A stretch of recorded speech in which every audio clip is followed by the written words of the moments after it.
There's a fascinating problem that we have today, in that we are led to aspire to climbing the corporate ladder, making more money, buying more stuff, and that somehow in that whole process we end up feeling successful.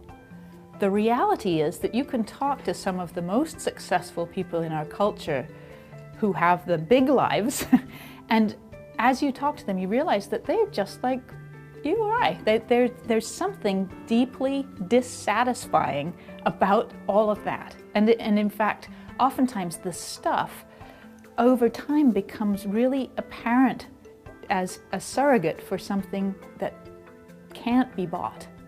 That's the problem. So our two big lives, which I usually enumerate as including way too busy, trying to cram way too many activities in, trying to orchestrate everything so that you get the experiences that you think you need, as well as all the bigger house, the bigger car, the bigger this, the bigger that.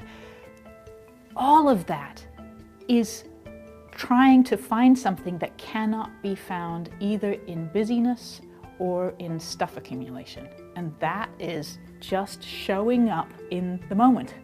The experience of being here is astounding if we allow ourselves to actually slow down a little bit and recognize what really satisfies. I use the metaphor of a remodeling, because there are absolute parallels between how we make our house fit us and how to make your life fit you. I'll give you just a couple of examples because that's probably a jump shift for a lot of people. But for example, in a house, when you find you have boxy rooms and a lot of obstacles that won't allow you to see from room to room, what do you need to do? Well, you have to open up some of the walls so that you can connect those views.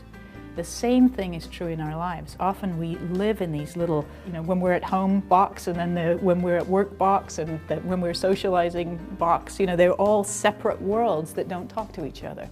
But by interconnecting them in a way where you start to be more, the word we have today is be more real, and allow the engagement within those different frameworks to participate with one another, you end up feeling much more whole. That's the equivalent of our house remodeling, but it's a life remodeling. And so in the Not So Big Life, I ask people, first of all, to take note of when they really have felt that sense of wonder and joy in life.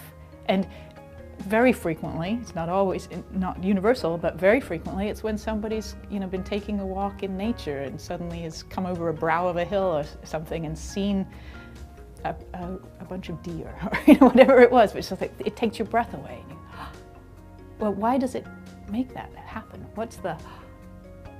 That is, you're actually 100% in that moment, and you didn't know that was coming. It's the not knowing and being like a child, open to whatever comes. That's the thrill. And we can't do that when we're going at 500 miles an hour. So the Not So Big Life is really a manual in many ways to help people, first of all, see where they're confusing all this accumulation that we do with true meaningfulness, and then how to find the meaningfulness that we're looking for in a different way.